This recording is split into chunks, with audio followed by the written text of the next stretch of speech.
There's no question that this is the largest manhunt in the state's history. Just down at the scene where he was taken into custody, there was 20 different SWAT teams over an extremely large area hunting this individual down to take him into custody.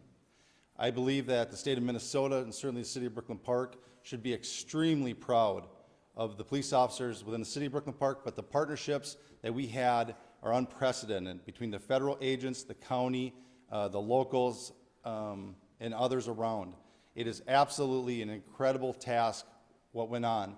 Essentially, the Brooklyn Park Police Department was turned over into an operations center, and that's all that hundreds of detectives worked on tirelessly for 43 hours. So while this has come to some conclusion where we've made an arrest, there is a ton of work that needs to be done. So I encourage community members, if there's evidence, information, or other things, please continue to feed that information to the Brooklyn Park Police Department so that we can fully investigate this and present a complete case to both the federal jurisdiction and the Hennepin County Attorney's Office. With that, I'll turn it over to the State Patrol. Good evening, everyone. My name is Jeremy Geiger. I'm the Lieutenant Colonel with the Minnesota State Patrol, the Assistant Chief. The Minnesota State Patrol, along with countless other partners, were responsible for this arrest. The collaborative effort, I cannot stress enough how outstanding that was, helped ensure the suspect's arrest did not result in the injury of any law enforcement that was down there and in the area. We had special response teams on the scene near 200 streets in Sibley County. Several partner law enforcement SWAT teams positioned to form a perimeter at that point in time. The State Patrol also provided the air support that was talked about earlier today. The suspect crawled to law enforcement teams and was placed under arrest at that point in time. There was no use of force by any member of law enforcement that was out there, and the suspect was taken into custody without any use of force. Thank you. With that, we will open it up for a few questions. Reminder, please introduce yourself, your media organization. If you have a question for one of the specific individuals, please feel free to point that out as well. Can I ask anyone up here who can speak to it, did the suspect make any key mistakes that you feel like led to his medical capture?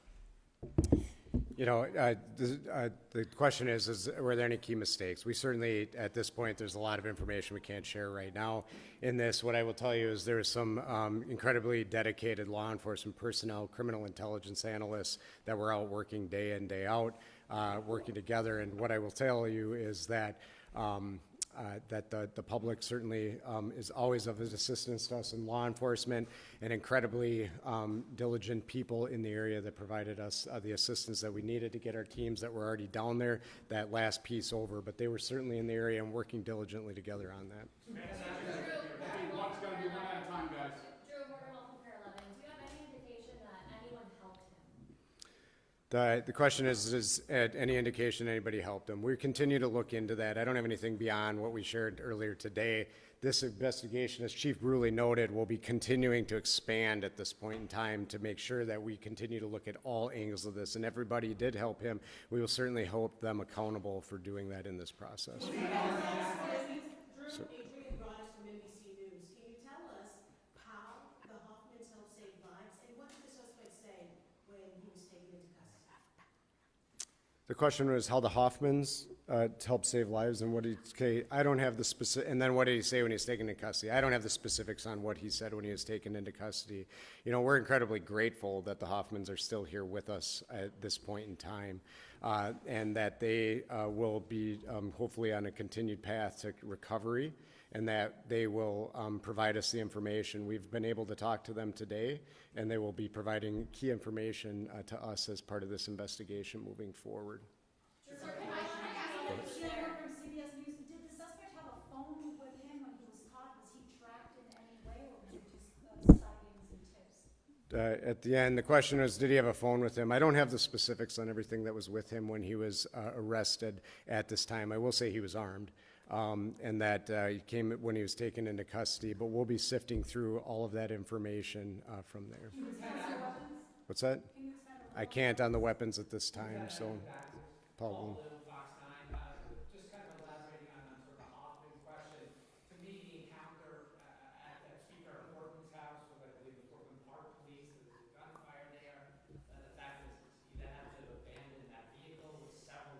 Yeah. arresting the unsealed criminal complaint. How significant was that in preventing any further tragedy and ending it with him on the ground in Sibley County?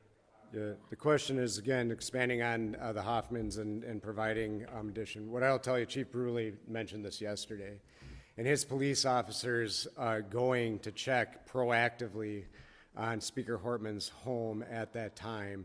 If that had not had happened, I have every confidence that this would have continued throughout the day. By his officers encountering him at that, it was forced to abandon the vehicle that he had at that time and lead to what we got to today. So by that incident occurring and the law enforcement communication that was occurring, it allowed the proactive approach that was able to get to the point where they were able to now eventually take him into custody today. Go ahead. Thank you. I just want to clarify, there's a little bit of detail that the Ramsey County Sheriff has provided. I just wanted to see if we can nail it down. So it's the detail that he had provided to the Star Tribune is that for about an hour, Bolter had tried to evade arrest and that 8 teams crawled in a ditch to try to corral him. I don't know if you have that level of detail, but additionally, because you were able to take him into custody without incident, what did your law enforcement officers say to him to lure him out and have him taken peaceably? So the question is about the teams and then what was done to get him into custody. So we don't get into operational details for the safety of our law enforcement going forward in terms of what it is. But what I can say is the incredible teamwork that was done and the large number of law enforcement certainly put us in a position where they were able to maneuver into this area to safely put him in a place where, you know, I don't know what was going through his head and I wouldn't speculate, but they have incredibly professional teams that are trained on this and how to take somebody into custody, and they provided the commands and he gave up peacefully.